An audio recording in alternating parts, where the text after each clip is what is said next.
మన Indian stock మార్కెట్లో రిలయన్స్కి ఉన్న ఇంపార్టెన్స్ అందరికీ తెలిసిందే కదా. నిఫ్టీ డైరెక్షన్ని డిసైడ్ చేసే మార్కెట్ తాలూకా హెవీ వెయిట్ స్టాక్ అండి ఇది. మరి ఇలాంటి స్టాక్ తాలూకా రిజల్ట్స్ వస్తున్నాయంటే మార్కెట్ మొత్తం చూస్తూ ఉంటుంది కదండి. ఫ్రైడే మన మార్కెట్ క్లోజ్ అయిన తర్వాత ఈ రిలయన్స్ తాలూకా రిజల్ట్స్ వచ్చాయి. ఎలా ఉన్నాయి ఏంటి అనేది మాట్లాడుకుందామండి. సోమవారం ఈ రిలయన్స్ గ్యాప్ అప్ అయ్యే ఛాన్సెస్ ఉన్నాయా, గ్యాప్ డౌన్ అయ్యే ఛాన్సెస్ ఉన్నాయా, మార్కెట్ని పైకి నెడుతుందా లేక కిందకి నెడుతుందా అనేది మొత్తం మాట్లాడుకుందామండి. సోమవారం గురించే కాదు, షార్ట్ టర్మ్గా లాంగ్ టర్మ్గా కూడా కీ ట్రిగర్స్ ఏమున్నాయి అనేది మాట్లాడుకుందాం. ఓకే కదా, వీడియో మంచి ఇంట్రెస్టింగ్గా ఇన్ఫర్మేటివ్గా ఉండబోతుంది. వీడియో లాస్ట్ వరకు చూడండి. వెల్కమ్ టు రూపాయి తెలుగు. నా పేరు మౌలి. కొత్తగా మన ఛానల్కి వచ్చినట్లయితే ప్లీజ్ సబ్స్క్రైబ్ చేసుకోండి, నోటిఫికేషన్స్ ఆన్లో పెట్టుకోండి. విన్నారు కదా, సబ్స్క్రైబ్ చేసుకొని నోటిఫికేషన్స్ ఆన్లో పెట్టుకోండి. ఆ లైక్ అని, షేర్ అని, కామెంట్ అనేది చేస్తూ ఉండండి. మీ తాలూకా లైక్స్ అని, షేర్స్ అని, కామెంట్స్ అనేది మాకు బూస్ట్, బార్న్విటా, కింగ్ ఫిషర్ అని. రిలయన్స్ గురించి మాట్లాడుకుంటున్నాం కాబట్టి క్యాంపర్ డ్రింక్ కూడా ఏమంటారు. సరే, ఫస్ట్ అసలు నెంబర్స్ ఎలా వచ్చాయని మాట్లాడుకుంటే, గ్రాస్ రెవెన్యూలో చెప్పాలంటే 3,25,000 crores వచ్చిందండి. రెవెన్యూ పరంగా చెప్పాలి అంటే 12.9% జంప్ చూపించింది. దీనికి అన్ని సెగ్మెంట్స్ నుంచి కాంట్రిబ్యూషన్ వచ్చింది. Like O2C, oil to chemicals నుంచి, డిజిటల్ సర్వీసెస్ నుంచి, అంటే జియో నుంచి, రీటైల్ సెగ్మెంట్స్, వీటి అన్నిటి నుంచి కూడా డబుల్ డిజిట్ తాలూకా గ్రోత్ వచ్చిందండి. అదే ఎబిటా పరంగా మాట్లాడాలి అంటే జస్ట్ 0.3% మాత్రమే పెరిగింది, అంటే ఫ్లాట్గానే ఉన్నదన్నమాట. దీని తాలూకా క్విక్ రీజన్లో చెప్పాలంటే ఈ మిడిల్ ఈస్ట్ తాలూకా టెన్షన్స్ అండి. ఇక్కడ సప్లై చైన్ డిస్ట్రప్షన్స్ అయ్యింది, ఫ్రైట్ ఛార్జెస్ అనేది పెరిగాయి, అలాగే గ్యాస్ కాస్ట్ కొంచెం ఎలివేటెడ్ అయ్యాయి. సో దీనివల్ల oil to gas segment taluka EBITDA కొంచెం తగ్గిందనమాట. ఓకే కదా, అయితే ఇక్కడ చూడండి, ప్యాట్ నెట్ ప్రాఫిట్ 8.9% ఫాలో అయిందండి. ఈ నెట్ ప్రాఫిట్ 8% పడడానికి మెయిన్ రీజన్స్ చెప్పాలంటే ఈ 5G తాలూకా స్పెక్ట్రమ్ గురించి డబ్బులు పెట్టారు కదా, అవి ఆపరేషనల్ అయ్యాయన్నమాట. సో ఆపరేషనలైజ్ అయిన తర్వాత ఆ డబ్బుల్ని కొంతగా డిప్రిషియేషన్ ఎక్స్పెన్సెస్గా కట్ చేసుకుంటూ రావాలి. సో దానివల్ల ఒక 9.9% అలాగే అడిషనల్గా ఫాలో అయింది నెట్ ప్రాఫిట్. అలాగే ఫైనాన్స్ కాస్ట్ చూసుకున్నా సరే ఒక 7% పెరిగిందంట. ఓకేదా, దీంతో పాటు ఇంకోటి ఏంటంటే ఎక్సైజ్ డ్యూటీస్ కొంచెం పెంచడం అండ్ అలాగే కొన్ని అండర్ రికవరీస్, కొన్ని మిస్ అంటే NPS టైప్ అనుకోండి, అలాంటివి కొన్ని రావడం వల్ల ఏంటంటే నెట్ ప్రాఫిట్ 8.9% ఫాలో అయిందండి. నవ్ నెట్ ప్రాఫిట్ ఫాలో అయింది, అవన్నీ చూసుకున్నాం. బట్ ఎక్స్పెక్టేషన్స్ ఏంటి, మార్కెట్ తాలూకా ఎక్స్పెక్టేషన్స్ ఏంటి, దాన్ని ఇది బీట్ చేసిందా, మిస్ చేసిందా ఏంటి అనేది మాట్లాడుకోవాలి. అదే కదా, రెవెన్యూ పరంగా మాట్లాడాలి అంటే స్ట్రీట్ ఎక్స్పెక్టేషన్ 2.81 lakh crores ఇలా ఎక్స్పెక్ట్ చేసింది, బట్ 2.94 lakhs వచ్చిందండి. సో రెవెన్యూ పరంగా బీట్ చేసింది. ఓకే కదా, నెట్ ప్రాఫిట్ పరంగా మాట్లాడాలి అంటే ఈటీ నవ్ వాళ్ళు వీళ్ళు ఒక 18,000 crores అలా ఎక్స్పెక్ట్ చేశారు, బట్ అది మిస్ చేసింది. 16,971 crores మాత్రమే వచ్చింది. ఎబిటా మార్జిన్ పరంగా మాట్లాడాలంటే 16.5% అలా ఎక్స్పెక్ట్ చేశారు, బట్ తగ్గింది, 15% మాత్రమే వచ్చింది. ఓకే కదా, అండ్ రీటైల్ సెగ్మెంట్ పరంగా మాట్లాడాలంటే ఇక్కడ మార్కెట్ ఎక్స్పెక్ట్ చేసిన దానికన్నా బాగానే వచ్చిందండి. రెవెన్యూ పరంగా చెప్పాలన్నా బాగానే వచ్చింది. అండ్ మెయిన్గా జియో పరంగా మాట్లాడాలంటే ARPU, average revenue per user ఒకటి ఉంటుంది కదా, ఇది మిస్ అయింది. 216 rupees ఎక్స్పెక్ట్ చేశారు, 214 rupees వచ్చిందండి. ఓకే కదా, ఇది స్లైట్ మిస్ అనమాట. అయితే ఈ రీటైల్ సెగ్మెంట్ గురించి చెప్పాను కదా, కొంచెం మార్కెట్ ఎక్స్పెక్ట్ చేసిన దానికన్నా ఎక్కువే వచ్చిందండి. మార్కెట్ ఏం చేసిందంటే ఒక 85,000 to 86,000 crores taluka revenue expect చేసింది, బట్ 98,457 crores ప్రాఫిట్ రావడం జరిగింది. సో నెక్స్ట్ మాట్లాడుకోబోతాం మనం. బట్ మీరు గుర్తుపెట్టుకోవాల్సిన విషయం ఏంటంటే ఈ మిడిల్ ఈస్ట్ తాలూకా టెన్షన్స్ వల్ల O2C సెగ్మెంట్ కొంచెం బాగా దెబ్బతిన్నదండి. బట్ రీటైల్ సెగ్మెంట్ అని అండ్ అలాగే జియో సెగ్మెంట్ అని ఈ రెండిట్లో మాత్రం కొంచెం బాగానే కనిపించింది. రికవరీ అయితే ఆర్ ఎల్స్ కొంచెం గ్రోత్ అయితే బాగానే కనిపించిందండి. నా ఇప్పుడు మనం దృష్టి పెట్టాల్సిన విషయం ఏంటంటే ఈ నెట్ ప్రాఫిట్ 8.9% ఫాలో అయింది అంటున్నారు. అసలు ఎందుకు 8.9% ఎందుకు ఫాలో అయింది అనేది చూసుకొని ఏంటంటే దీనివల్ల వన్ టైం ఈవెంట్సా లేదంటే రిలయన్స్లో నిజంగా ఏదైనా డిస్ట్రప్షన్ వచ్చిందా ఏంటి అనేది మాట్లాడుకోవాలి. అవును కదా, సో నెట్ ప్రాఫిట్ 8.9% ఎందుకు ఫాలో అయింది అనేది మాట్లాడుకుందాం అండి, డీటెయిల్గా మాట్లాడుకుందాం. ఫస్ట్ థింగ్, ఈ యూఎస్కి ఇరాన్కి మధ్యన గొడవ అవడం, straight of Hormuz taluka problems రావడం, సో దీనివల్ల గ్లోబల్ సప్లై చైన్స్లో చాలా డిస్ట్రప్షన్స్ అనేది వచ్చాయి. ఓకే కదా, దీనివల్ల ఈ రిఫైనరీ తాలూకా అవుట్పుట్ ఇది 4% డ్రాప్ అయిందండి. సో ఇది ఆపరేషన్స్ మీద డైరెక్ట్ ఎఫెక్ట్ చూపించిందండి. సెకండ్, ఇది మెయిన్ అండి. ఆల్రెడీ మనం మాట్లాడుకున్నాం, ఈ OMCస్కి ఏంటంటే ప్రాఫిటబుల్గా వచ్చే కొన్ని బై ప్రోడక్ట్స్ ఏవైతే ఉన్నాయో, లేదంటే బయట వేరే దానికి ప్రాఫిటబుల్గా అమ్ముకునే బై ప్రోడక్ట్స్ ఏవైతే ఉన్నాయో వాటిని ఈ LPG అవుట్పుట్ పెంచడానికి డైవర్ట్ చేసాయి. గవర్నమెంట్ ఏం చెప్పింది, నువ్వు అక్కడికి వెళ్ళి డబ్బులు చేసుకోవడం అది కాదు, నాకు LPG అవుట్పుట్ కావాలి అని చెప్పడం జరిగిందండి. సో దీనివల్ల ఈ ప్రోపేన్ అని, బ్యూటేన్ అని హై మార్జిన్ ప్రోడక్ట్స్లా అమ్ముకోవడం మానేసి ఈ LPGకి డైవర్ట్ చేయడం వల్ల ఏంటంటే ఆ ప్రాఫిట్స్ అనేది తగ్గింది. అంతే కదండి, ఎక్స్పెక్ట్ చేసింది ఇది. అండ్ అలాగే ఇంకొకటి, ఈ కేజీ బేసిన్ దగ్గర నుంచి వచ్చిన గ్యాస్ని కూడా అంటే ఎక్స్పోర్ట్ చేసుకుంటే మేబీ వీళ్ళు కొంచెం ఎక్కువ లాభాలు అవి రావచ్చు, బట్ ప్రయారిటీ సెక్టర్స్కి డైవర్ట్ చేశారనమాట. నేషనల్ ప్రయారిటీ కింద చూపించి డైవర్ట్ చేశారు. సో దీనివల్ల ప్రాఫిట్స్ మిస్ అయ్యాయి. సో ఇది వన్ టైం ఈవెంటా లేదంటే నెక్స్ట్ క్వార్టర్ కూడా రావచ్చు అంటారా? That all depends on the war. అంతే కదా, వార్ సర్దుముడిపోతే ఈ లాస్ ఏదైతే ఉన్నదో ఇది నెక్స్ట్ టైం రాకపోవచ్చు, అంటే ఈ పర్టికులర్ సెగ్మెంట్ తాలూకా లాస్. లేదు ఇంకా వార్ కంటిన్యూ అవుతుంది, లేదంటే ప్రొలాంగ్ అవుతుంది, లేదంటే పెద్దది అవుతుంది అంటే ఈ లాసెస్ ఇంకా పెరిగే ఛాన్సెస్ ఉన్నాయండి.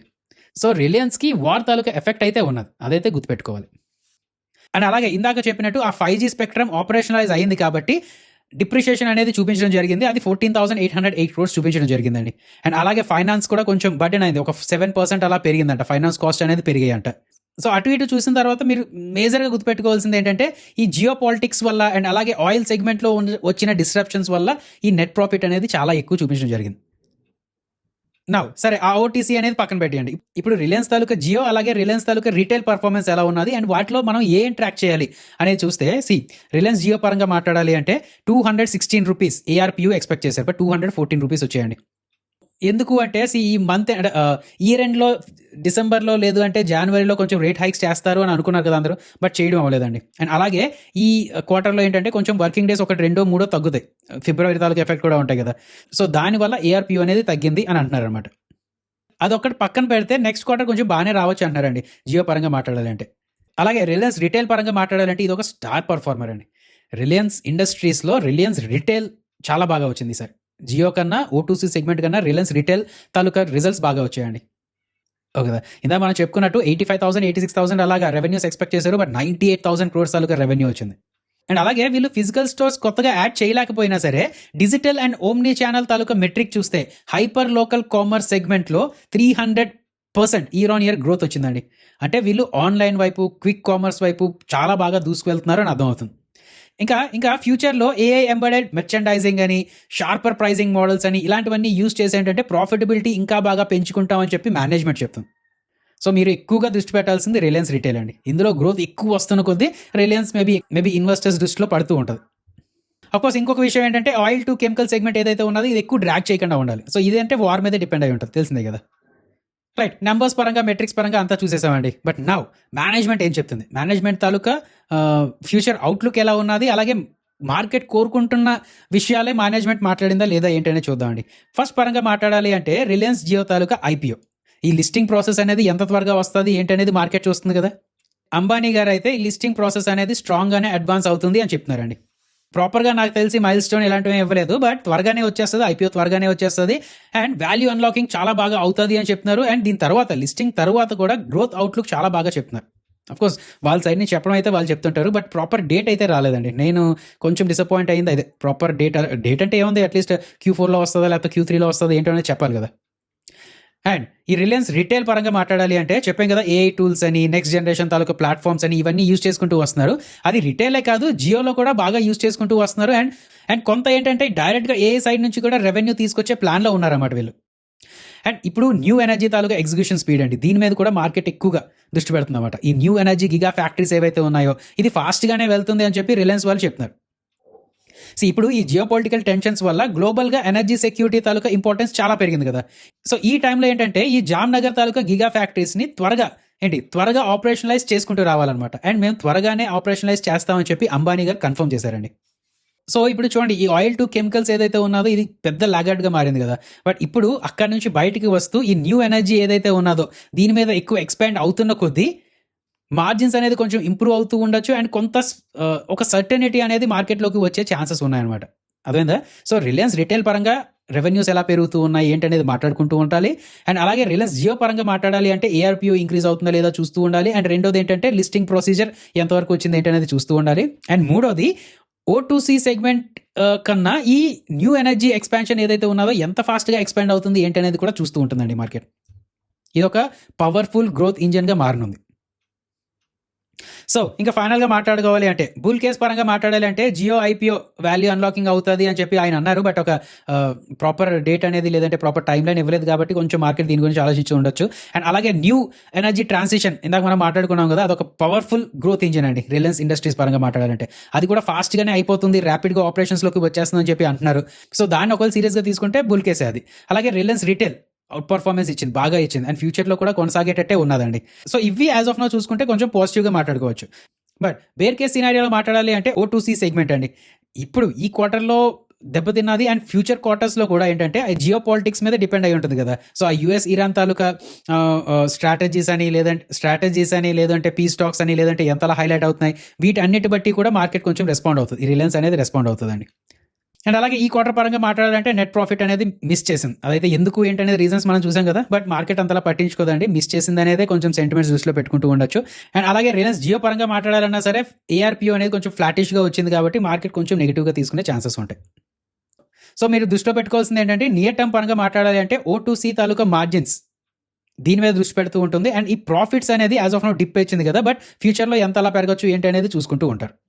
లాంగ్ టర్మ్ ఇన్వెస్టర్స్ మాత్రం రిలయన్స్ రిటైల్ తాలూకా అవుట్ పర్ఫార్మెన్స్ అలాగే జియో ఐపీఓ తాలూకా ప్రోగ్రెస్ మీద ఎక్కువ దృష్టి పెడుతూ ఉంటారండి. అండ్ అన్నిటికన్నా ముఖ్యంగా ఈ న్యూ ఎనర్జీ గిగా ఫ్యాక్టరీస్ ఏవైతే ఉన్నాయో ఇది ఎంత ర్యాపిడ్గా ఎగ్జిక్యూషన్లోకి వస్తున్నాయి ఏంటి అనేది చూసుకుంటూ ఉంటారు.